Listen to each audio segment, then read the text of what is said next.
Hello, everybody, and welcome to Community. My name is Katie Haar, and I am the Service Learning and Civic Engagement Program Supervisor here at Chandler-Gilbert Community College. We wanted to give you a few minutes, seconds to review our kindness and engagement statement. So if you would please forward the next slide. So just take a second to review this, and we'll get started.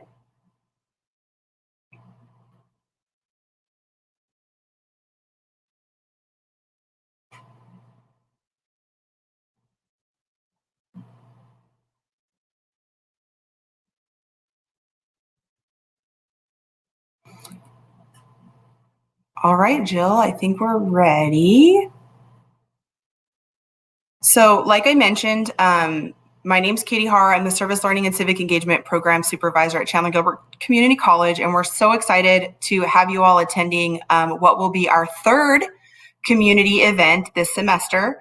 So please enjoy. If you have been to a community event before, I apologize for the brief information I'm going to share again. And if you're new, hopefully you'll learn and be excited about this event. So the Service Learning and Civic Engagement Program works closely with local community partners to create opportunities for students to take their classroom learning and apply it to real-world situations within our community. We look to our community partners as co-educators as they help teach our students at their organizations with real hands-on experience.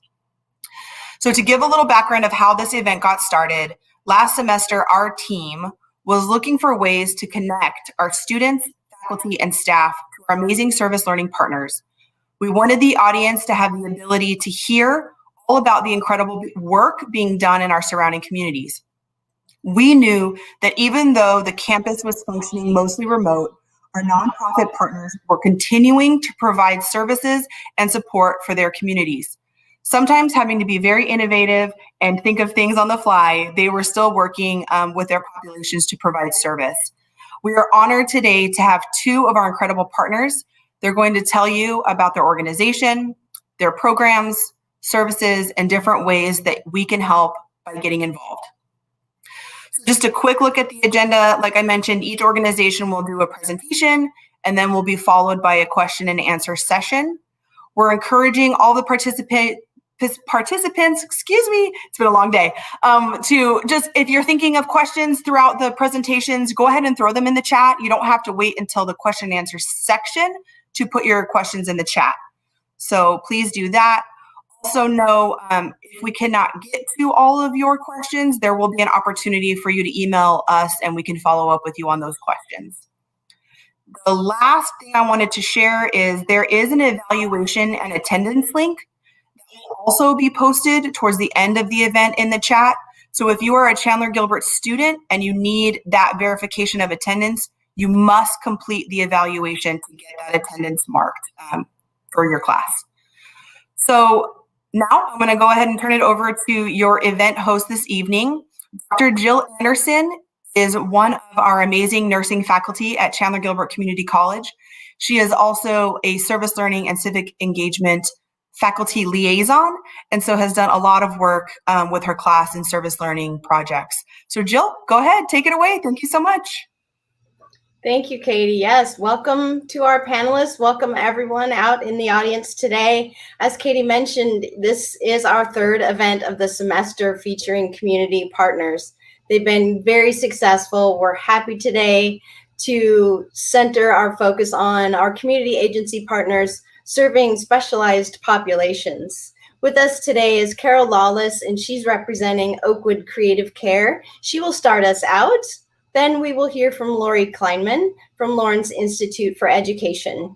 You'll notice on our list that we do have Chandler-Gilbert ARC. Unfortunately, they had a last-minute conflict, but I can share with you a little bit about them before we are done for the day. So after our presentations, as Katie mentioned, we'll have an ample opportunity for your questions to be answered. So let's start with Carol and Oakwood Creative Care. Well, hi, good morning, or afternoon, I should say. I'm Carol Lawless, and I'm with Oakwood Creative Care. Oakwood Creative Care began back in 1975 as the Serene Day Healthcare. The founders dreamed of a nonprofit that would help with alternatives for costly in-home or institutional care. They wanted to create something that would allow seniors to remain in their homes while staying connected to their community as their healthcare needs were being met. So Serene was licensed back in 1987 by the Arizona Department of Health Services under the category of adult day care.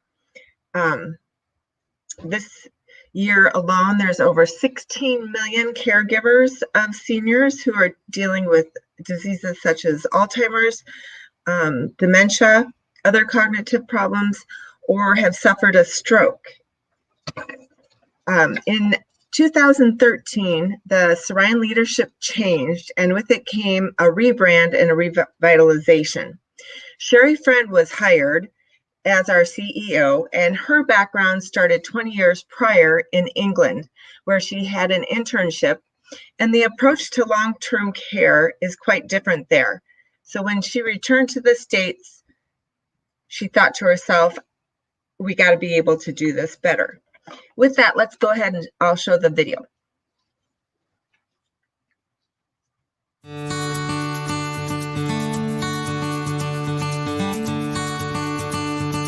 At Oakwood Creative Care, we believe every person is a valued member of society and have much to offer. Our members who are doctors, master chefs, many moms, dads, grandparents, raised mayors, put a man on the moon, fought in wars. They deserve our best. The concept that 2 minutes of engagement and 12 minutes of nursing care is not okay. We demand more. Through cognitive engagement, human touch, intergenerational friendships, music therapy, nature, gardening, exercise, and fine art teachers focusing on our creative center, we daily provide our members purpose and dignity beyond a diagnosis. Keeping neurons firing, we ward off progressive disease and make the most of today. To laugh, to love, to honor, to find joy in today.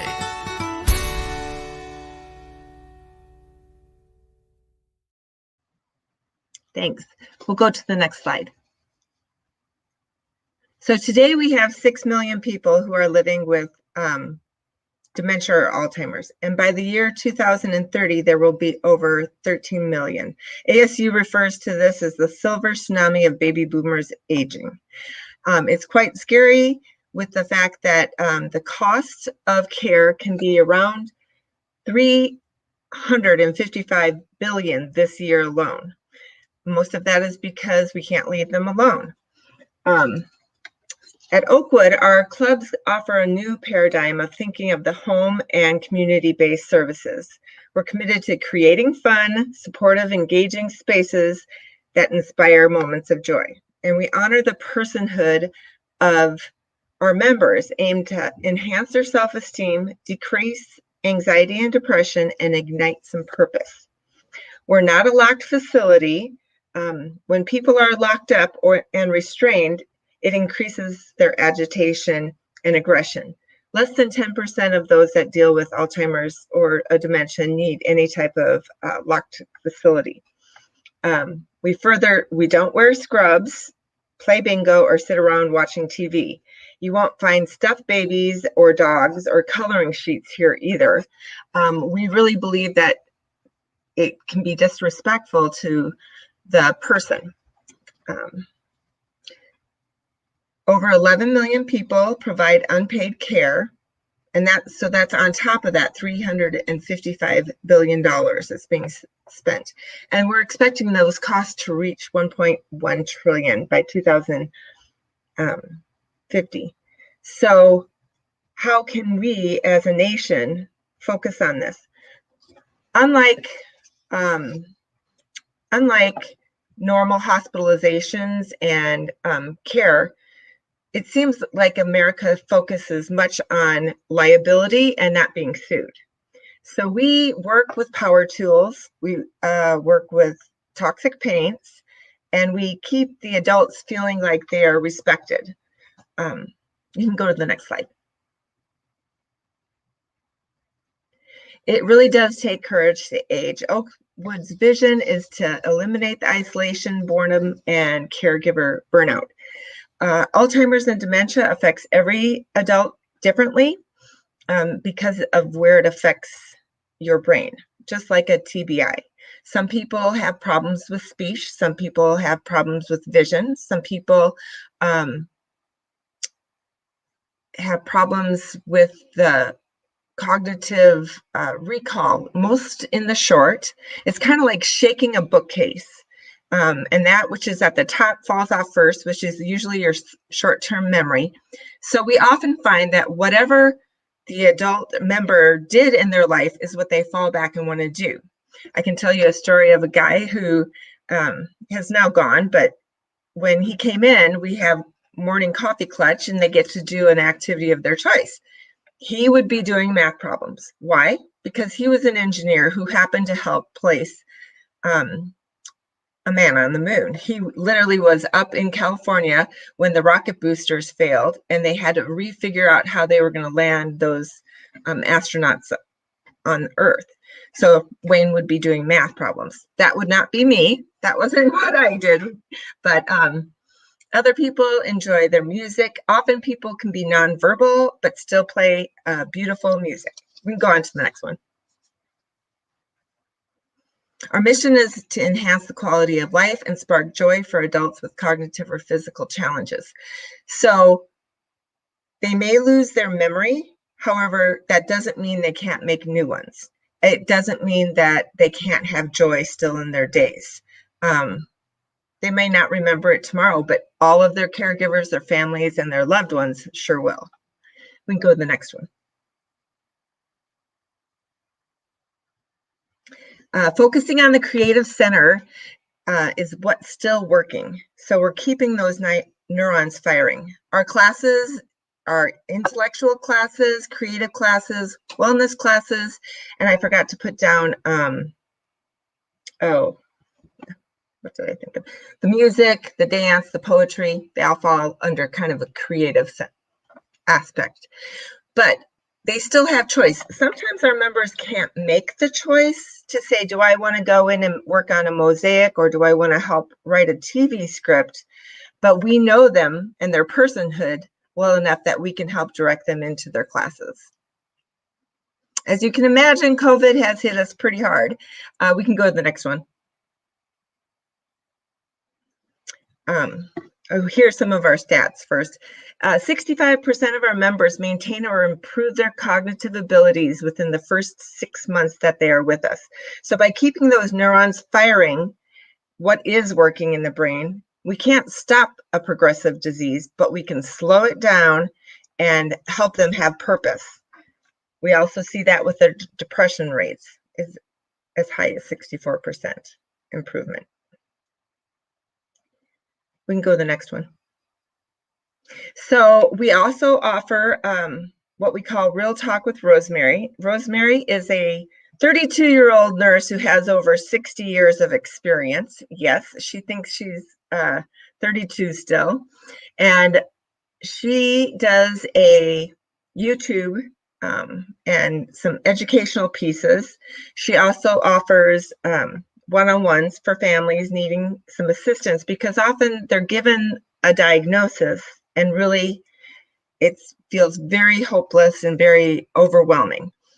So she helps them talk through and learn how to communicate to their doctors, tell them what they're seeing, how they need, and how to help the caregiver really help the adult living with these issues do the best they can.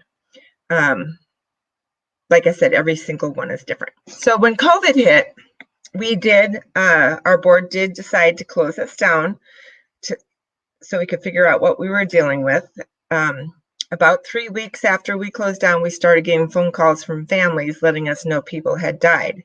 So it put us in the position where we don't want them to catch this disease that could kill them because most of them are the highest of vulnerability.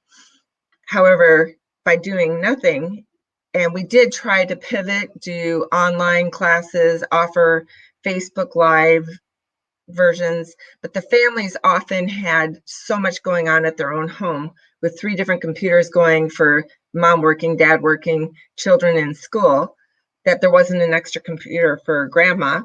Or if it was a husband and wife situation, whoever needed the class possibly would start playing with the computer. So those were some of the things that got in our way.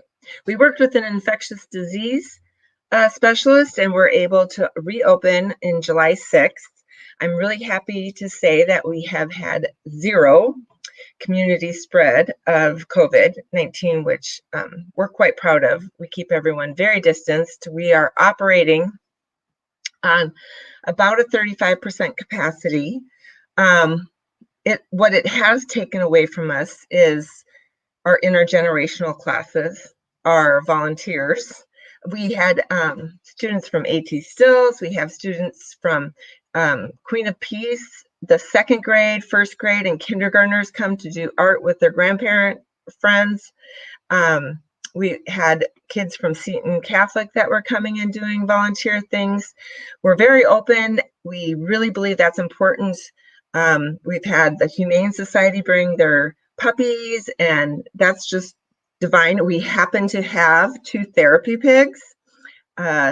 Sherry, besides living in England and starting her career there, is kind of crazy, and her kids have pet pigs, so they come in and the members get to feed them and have a lot of fun. But that's kind of how COVID has changed. We're slowly opening up, giving more tours. I have been able to set up some volunteer things. Let's go to the next slide.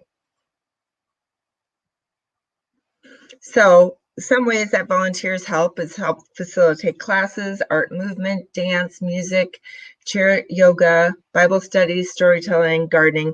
We have had people from the performers from the MAC come over, like a Grammy-winning cellist has come to play for our members as his warm-up versus just warming up in the big theater. We have volunteer opportunities for administrative help and for community outreach. We're a very small organization. There is 6 of us in leadership total. And then we have our 2 different locations in Mesa currently. We are looking at opening another one. Another thing that we did during the COVID time was that we spurned on a for-profit curriculum with Alley Learning, so that other facilities could possibly put our curriculum to work. We're not the only ones that can do this. We'd like to see all seniors be able to be reached at this level. And then we've also spurred one, so that's called Engage Encourage, and then we also spurred one that's called Engage at Home for a loved one to do with their family member if they live like in a remote place or something like that. And my last slide. And lastly, we threw pandemic paint nights together, but from that pandemic paint nights, when people were looking for things to do and we wanted to keep our fine arts instructors hired, we were lucky enough to make it through the whole time without letting a single person go. We've created this community involvement where you can support us. We do fun creations, a lot on canvas, but you'll see we're doing a burlap bag, we're doing pillowcases, and it's just a fun way to get involved online for now until we can get back in person. So that's pretty much Oakwood Creative Care. I say I fell in love with it because I had a TBI in 2015. I passed out on the 60, and I have gotten to see a little glimpse into what our members have to deal with every day, because I didn't know who I was or my family for about a week. And as I came to, my best friend would be talking and I'd look at her and be like, those aren't her eyebrows. So anyhow, the Creative Center, I think, saved me through that. Oh, thank you, Carol, for the great presentation and the personal story and the connection that you share with Oakwood Creative Care. At Chandler-Gilbert Community College, we have a large college event that goes over 2 days on a Friday and a Saturday every semester pre-COVID. And I was lucky enough to be able to come to Oakwood Creative Care with a group of students during that Into the Streets event.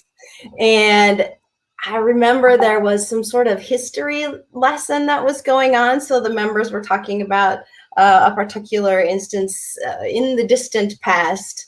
And then an activity, we were putting together gift bags to donate to some children's homes. And so that was a fabulous experience that I was able to have with our students at your organization. Yeah, it's interesting. Sometimes we have sewers, sometimes we have knitters, sometimes we have a guy that wants to do a bunch of woodworking. We really kind of adapt to who our members are because it needs to be purposeful for them. So right now we have Farmer Joe, and he is in our gardens have never looked as good as they are now. Fantastic. Well, thank you so much for your presentation. And now we'll move on to Lori, who is from Lawrence Institute for Education. Hi. So I'm excited to be with you. I'm going to get my screen up here to share. So give me just a moment. Get this one up here. See if we get the right screen on. Oops, I think it was just delayed. Just 1 second here.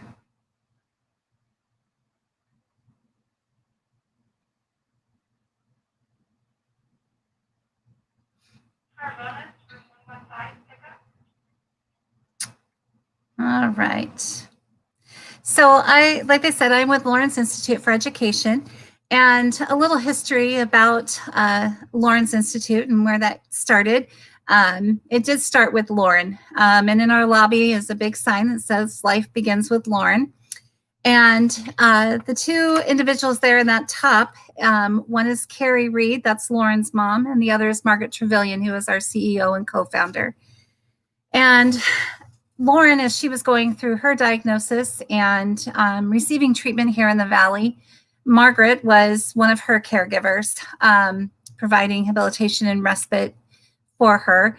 And as she would go with mom across the Valley to make it to one, maybe an OT session in one part of the town, and then drive across the Valley to get speech at another, and then back across town for a PT session.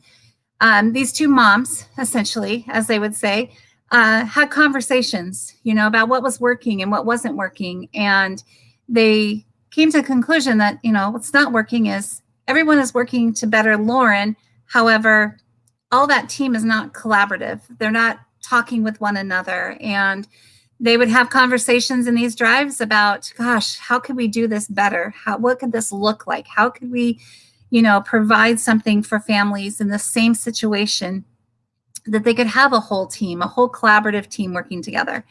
So we opened in 2007 because these two moms took everything that they had and started Lawrence Institute for Education, and had a dedication to what this would look like for families and for students and for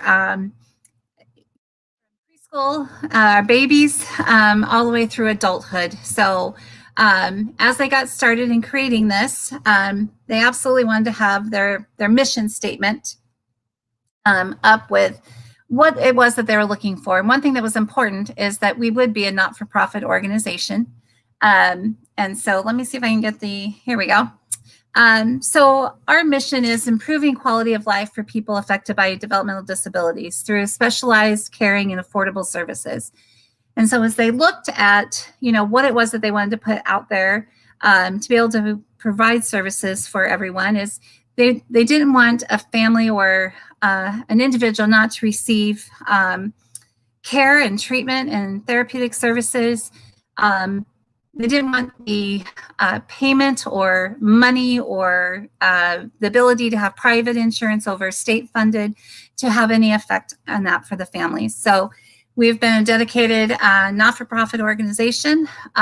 We provide a lot of pro bono opportunities in all of our areas of service and all of our departments. And it's just coming from different sectors and then coming into this organization.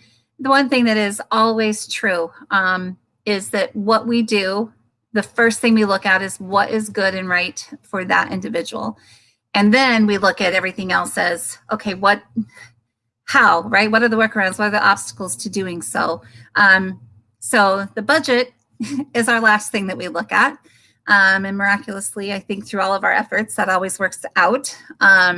We've obviously been through ups and downs, but being able to provide the services and doing what is right for all of our members has been truly an amazing event for me to be a part of. And I've loved every minute of it. And everyone on campus, I think this is the one thing that is most often shared about what do they like about being here. And it's that we're doing whatever we can to make sure that we're first taking care of our individuals.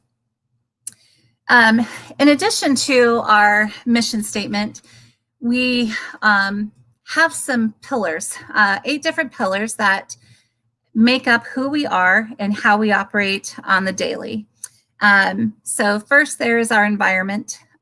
We're always aware of our environment for our members, classrooms, therapeutic settings. We have a lot of things that go into our environment. We have a lot of campaigns out there with our flexible seating and our regulated movements and just having those opportunities to be most conducive for all of the treatment on campus. And we're always looking at ways to add to our facility. We're right here on Gilbert Road, just north of Ray, and we have almost 10 acres and we have lots of room to grow. So we're super excited to continue to do that. Honesty and integrity. We always believe being completely above reproach and very open, and all of our teams, when we meet to talk about an individual, the parents or the student or member themselves are always a part of that team. We have a whole child approach, and that goes through all of our departments. So our whole child approach is that we're looking at, you know, everything for this child, and in the eyes of our academy specifically, it's important, all the things that they're learning, their math, their reading, and, you know, science and social studies and all of those things. We're also looking at helping that child with their social and emotional well-being, making those connections in their small community of their classroom, developing those relationships. On our campus, just about everyone that works here almost knows every single student or whoever might be here for a therapy or in our adult program. We know them by name. And we have somewhere around 160 in our academy students, and then all the therapies and all those things going on. But the one thing that we always try to do is make sure we stay small enough so we know each of those individual children, but helping them to make those connections and looking at the whole child approach and not just from one area, which falls into number 4 and 5, which is our collaboration and our eclectic approach. So a child here might have a whole treatment team of a speech therapist, a physical therapist, occupational therapist, their classroom teacher, the parents, the whole team. So when we get together with those meetings a couple times a year for that specific student, we're working together. So, you know, all of those separate disciplines come together and talk about the individual. And then we look at, okay, from all of those areas, what is the best approach for this child? So sometimes it might be led a little more from a speech therapist, and then the next one, it might be a little bit more from the physical therapist. But we all meet together to make those decisions. And then, of course, accessible services is in there because that is part of our mission statement. So making sure that all these services are accessible. And we continue to outreach, especially as COVID came.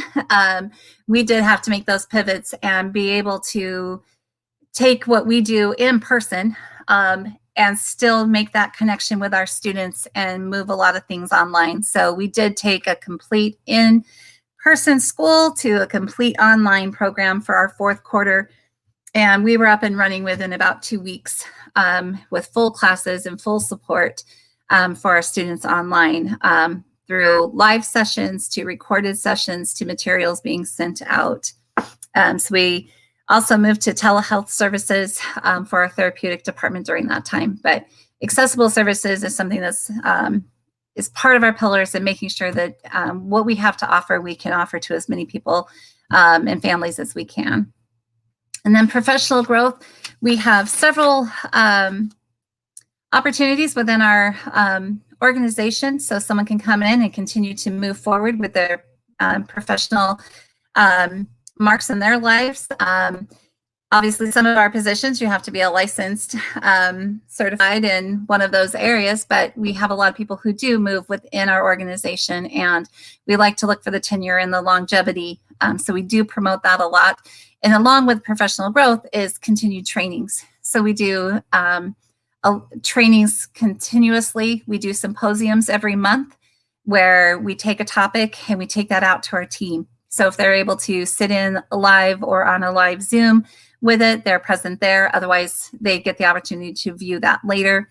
We have shadow campaigns on our campus. So one of my paraprofessionals in the academy can go and follow another therapy discipline. Our teachers can go and view those. The therapists come into our academy classrooms so that they can see what's happening in a group setting and so forth. So professional growth is very important to us, and staying, doing the best that we can for all of our members and for our students. And then 8 is Dreamers. And this is very important for our organization. We're never status quo, and Jill knows this from starting with us. And, we thought, oh, we moved to this big campus and we're going to just, be here and do this. And then we continue to add each year. So dreaming is really what founded us, from Margaret and Carrie, just being able to do that and dream that there was something better to have and to do. So we're always dreaming. We are actually in the middle of looking at some things to launch next year so that we can have a bigger outreach to those, especially new moms and developmental milestones and things. So we're working on lots of things coming in our Dreamers section. So a little bit about our different departments. We do have a community department. So we have a staff and team that work out in the homes or in the community, providing habilitation, respite, attendant care. We do have a therapy department. So all the disciplines listed there, students or members can come here for their therapy. So a lot of our students in the academy, their therapists are on site, but then they also have clients that are outside of that. We have a day treatment program for adults on site, and that includes a day treatment and training program, as well as a transition to employment. And then we'll be adding a guided support employment as well to that. And then our BPS, which is our Behavior Programming and Support Division. We have several licensed BCBAs on our campus. And then we have a whole team of behavior technicians. So they work individually with their clients on campus, sometimes in home and in our classrooms. And then we have our academy. And our academy, we serve preschool through high school, which includes a transition program. And we just this past year received our 5-year accreditation from Cognia. So we were super excited about that. And we continue to strive to bring more things to our academy and enhancements through music programs, adaptive karate. We have a adaptive PE recess through a recreational therapist who is on site with us. So we have so many things to offer through the academy, especially in working to treat the whole child. So these are our departments. And then, so this is what's obviously we're most excited about to talk about with you guys tonight, but our service learning opportunities, we partner with Chandler-Gilbert through the service learning program, and we've had many students with us over the past few years come and go through those, and they're awesome. They have the opportunity to be in our classrooms and work with our students and lead small groups, or, have a really great game of chase on the playground. And the one thing that the Chandler-Gilbert service learners that come in, they make some lifelong friends in a matter of minutes with our students. So our students really love having those individuals in. And then, of course, with the nursing program.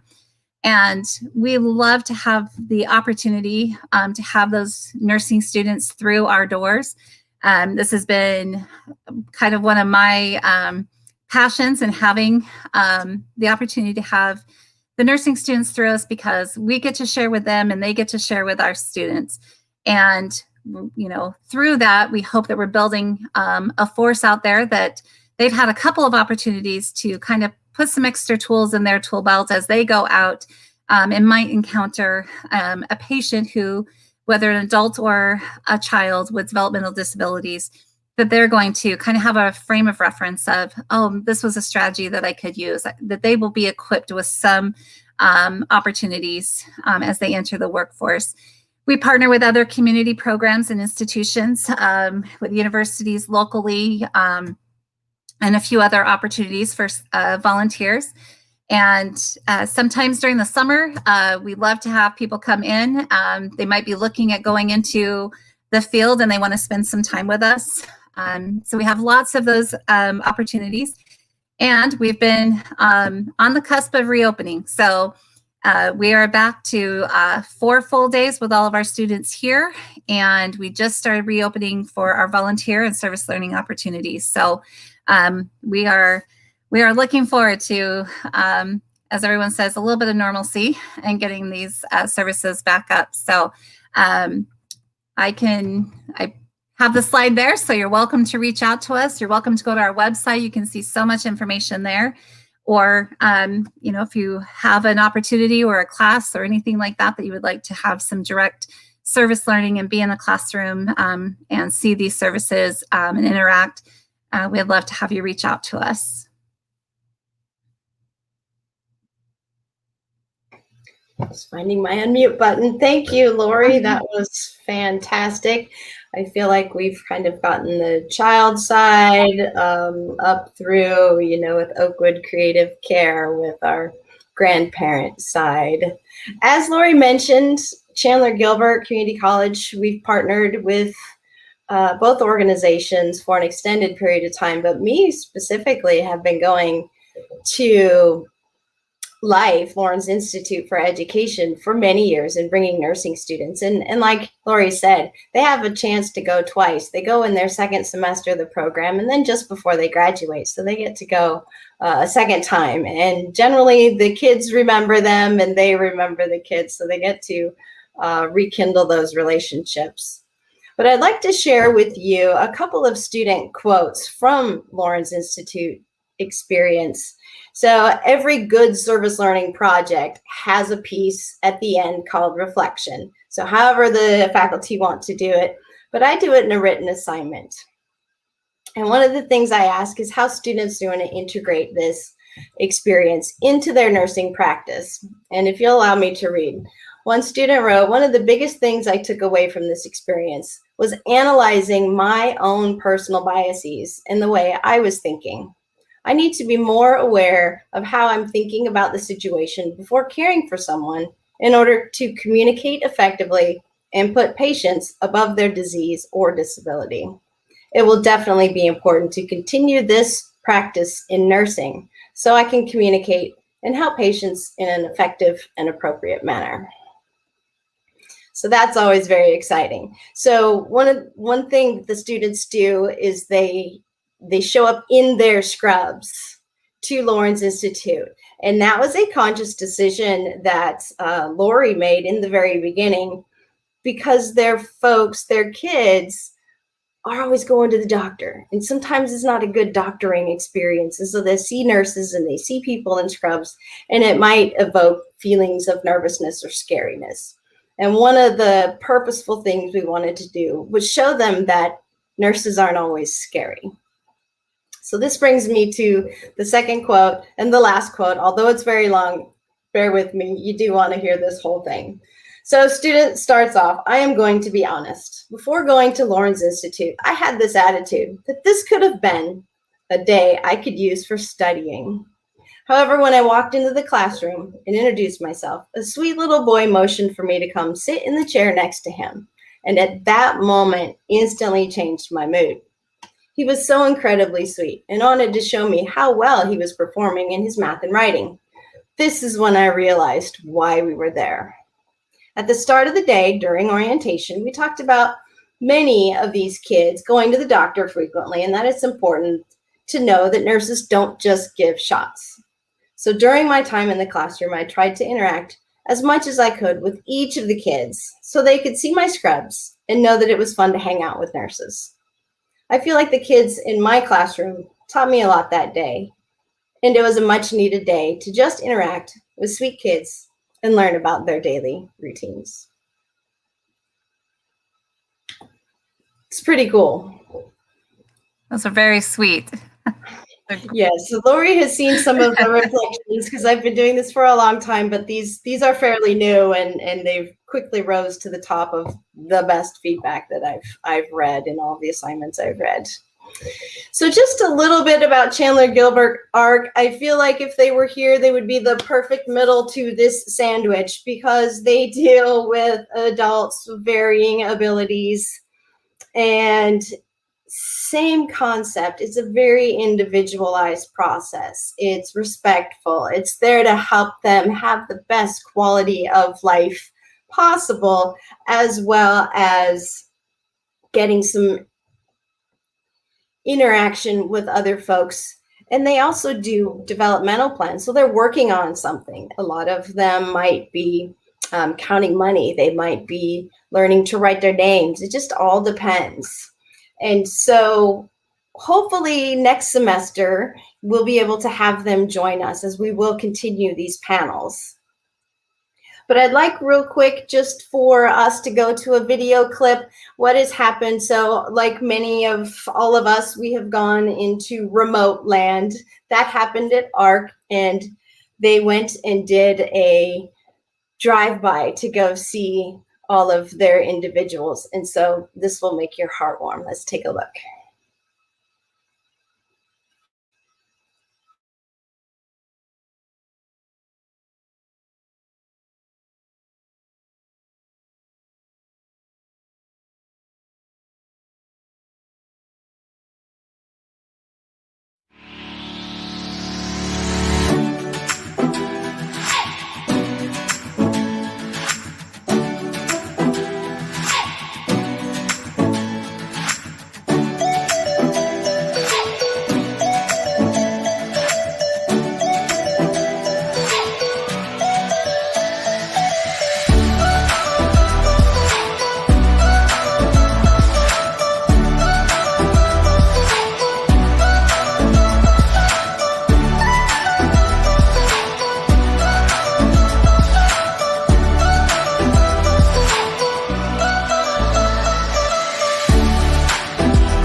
All right. I hope you enjoyed that video. What I want to do now is open it up to questions. We've got a lot in the queue starting to line up. And the first question is rather lengthy, but I'm going to skip right to the point. And that is, how do I get involved with your organizations if I want to volunteer? And I'll open that up to both of you. I think it's a great opportunity to find out more.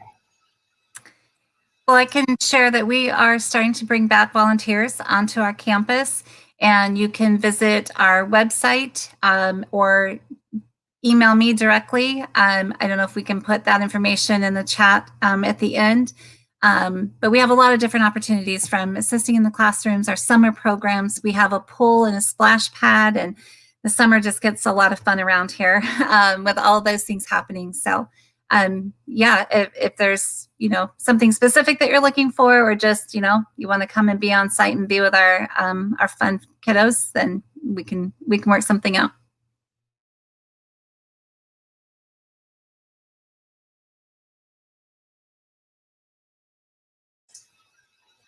You will need to unmute, Carol. I apologize. Should have realized that. When I see that it says, how can I get involved with my older family members and stuff like that? So Dementia Friendly has come over from Europe. It came over to Minnesota about 20 years ago, and Mesa just got designated as a dementia friendly city. Sun Lakes has an area that's considered dementia friendly, and Banner puts on their Alzheimer's puts on a number of online classes to educate you a little bit about people dealing with dementia and how to get involved. There's a number of good books also to kind of see how you interact. Like one small suggestion is, when someone has Alzheimer's and is saying something totally wackadoodle, like they saw their mom, who's been deceased for 45 years or more, the worst thing to do would be, you didn't see your mom, is to confront them. It would be better to say, oh, I bet that was nice, and try and divert them another direction. We do a lot of improv with our members. I had a member once that was looking for his car, which he hadn't driven for 20 plus years, but we just kept looking. He kept swearing it was down the stairs, out the front door. And I'm like, I didn't even know we had stairs in this building. Can you show me where they are? And we'd look around. So there's many ways online. You can see UCLA has a speaker that talks about how to talk with people. I can't think of her name, I'm sorry. But if you look up UCLA and how to talk with dementia, it's a great resource. Excellent. Thank you very much. I think a great question here that I see, and something that we can all hear about, we've all suffered in varying ways through this COVID, and some people, have had very difficult times, and some people it hasn't been as difficult. But the question is, what has been a silver lining for your organizations this past year? And we'll just start off, Lori, with you again, and go to Carol. So we've had several of those moments, right? Of like, gosh, we would have never done this, but this is what we're doing now because of COVID. And one is, we have been looking at telehealth for a lot of the rural or outlying areas. So this just really put us right into, okay, so how could we do this and start right in on it? So getting that telehealth and getting some of that experience and opportunities for our therapists to do that, or live sessions with math and reading and those types of things. So it definitely gave us an opportunity for that to kind of move forward on that, because that's kind of one of our upcoming things, is taking our services to areas that aren't as accessible as if they're in a big metro area. Ours would kind of be similar in the fact that it did give us some time to work on our curriculum and get more of it booked up, and then be able to launch the Engage, Encourage, and the Engage at Home products. So that's been a silver lining. We've done a lot of inner reflection as where we want to go.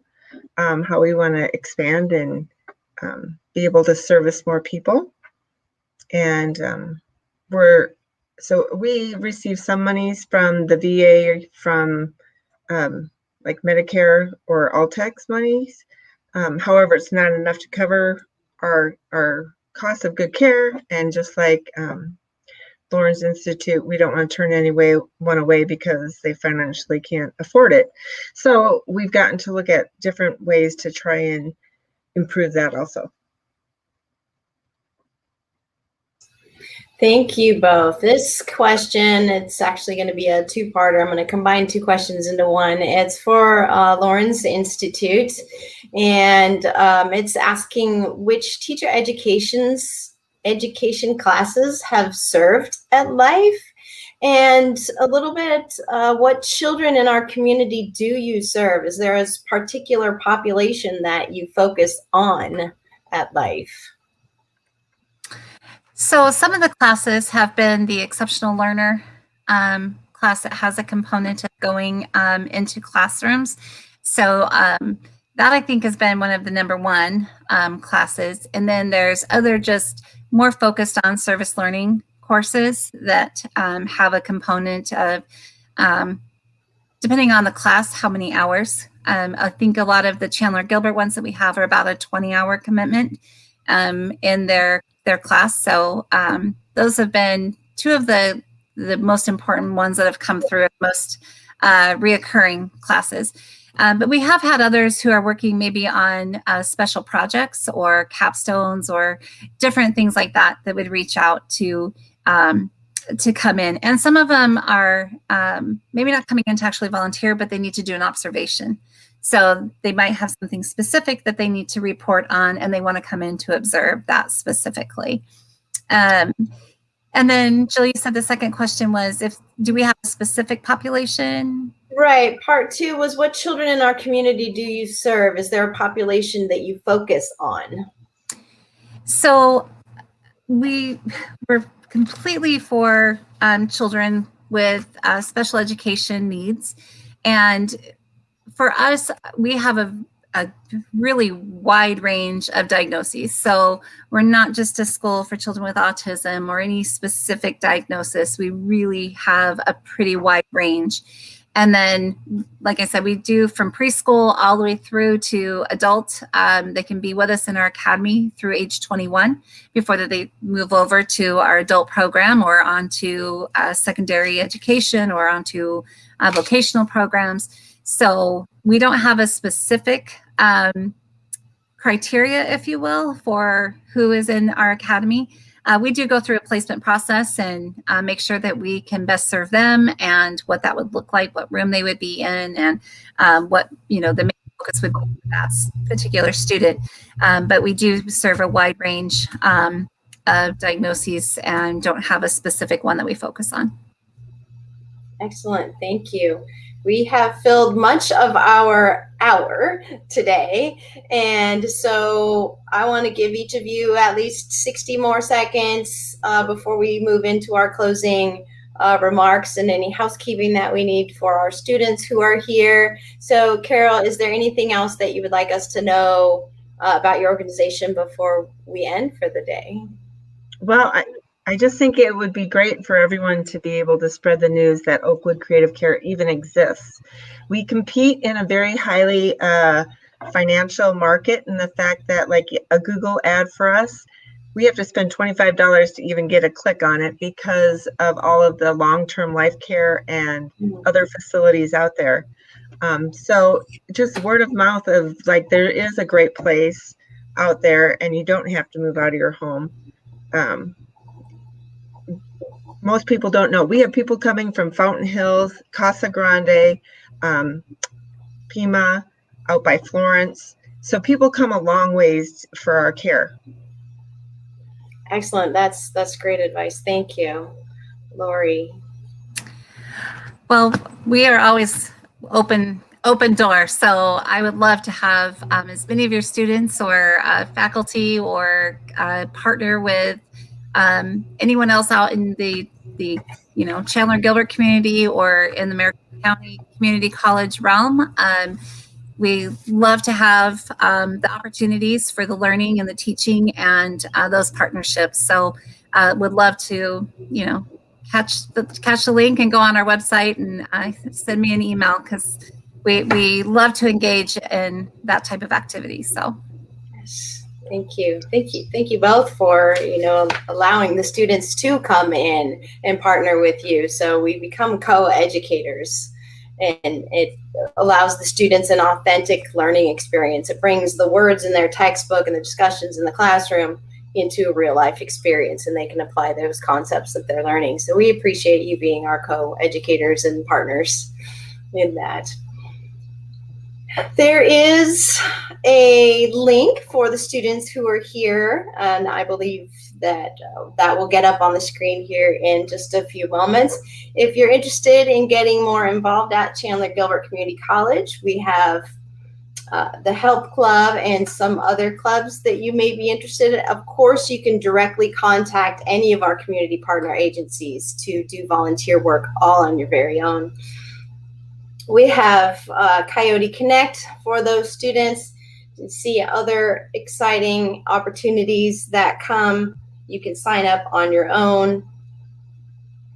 We also will have a link to this so you can go and watch back again and listen and see the slides and find out more information. So there'll be a forever link that you can look at this. And thank you very much for joining us, you in the audience, Lori Kleinman from Lawrence Institute for Education, Carol Lawless from Oakwood Creative Care. We appreciate your dedication to your specialized population and to our college and everything that you do to make our world a better place.